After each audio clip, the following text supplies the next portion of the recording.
Hi ಎಲ್ಲರಿಗೂ welcome back to our YouTube channel.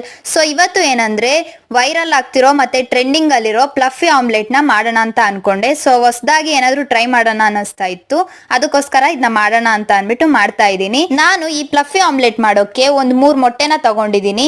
3 ಮೊಟ್ಟೆನ ಒಡೆದು ಒಂದ್ ಬೌಲ್ಗೆ ಹಾಕೊಂಡು ಅದ್ರಲ್ಲಿರೋ ಈ ತರ ಯೆಲ್ಲೋ ಕಲರ್ ನ ನಾನು ಸಪರೇಟ್ ಆಗಿ ಎತ್ತಿಟ್ಕೊಂಡು ಎಗ್ ವೈಟ್ ನ ಮಾತ್ರ ಚೆನ್ನಾಗಿ ಬೀಟ್ ಮಾಡ್ಕೊಂತಾ ಇದ್ದೀನಿ. ನೀವು ನೋಡ್ಬೋದು ಈ ತರ ಕ್ರೀಮಿಯಾಗಿ ಬರಬೇಕು. ಈ ಯೆಲ್ಲೋ ಕಲರ್ದು ಕೂಡ ಚೆನ್ನಾಗಿ ಮಿಕ್ಸ್ ಮಾಡಿಟ್ಟಿರೋ ಎಗ್ ವೈಟ್ ಕ್ರೀಮಿ ಜೊತೆಗೆ ಹಾಕಿ ಚೆನ್ನಾಗಿ ಮಿಕ್ಸ್ ಮಾಡ್ಕೊಬೇಕು. ಈ ತರ ನಾನು 10 to 15 ಮಿನಿಟ್ಸ್ ಚೆನ್ನಾಗಿ ಮಿಕ್ಸ್ ಮಾಡಿ ಇಟ್ಕೊಂಡು ಒಂದು ಪ್ಯಾನ್ ಅಲ್ಲಿ ನಾನು ಜಾಸ್ತಿನೇ ಆಯಿಲ್ ಹಾಕೊಂಡು ಮಿಕ್ಸ್ ಮಾಡಿಟ್ಟಿರೋ ಎಗ್ ನ ಹಾಕೊಂಡು ಚೆನ್ನಾಗಿ ಬೇಯಿಸ್ಕೊಂತಾ ಇದ್ದೀನಿ. ಇದ್ರ ಮೇಲೆ ಸಾಲ್ಟ್, ಪೆಪ್ಪರ್ ಹಾಗೆ ಖಾರದ ಪುಡಿನೂ ಹಾಕೊಂಡು ನಾನು 2 ಸೈಡು ಬೇಯಿಸ್ಕೊಂಡಿದ್ದೀನಿ. ಒಂದ್ ಸೈಡ್ ಬೇಯಿಸ್ಕೊಂಡ್ರೆ ತಿನ್ನಕ್ ಚೆನ್ನಾಗಿರಲ್ಲ ಅನ್ಬಿಟ್ಟು 2 ಸೈಡ್ ಬೇಯಿಸ್ಕೊಂಡಿದ್ದೀನಿ.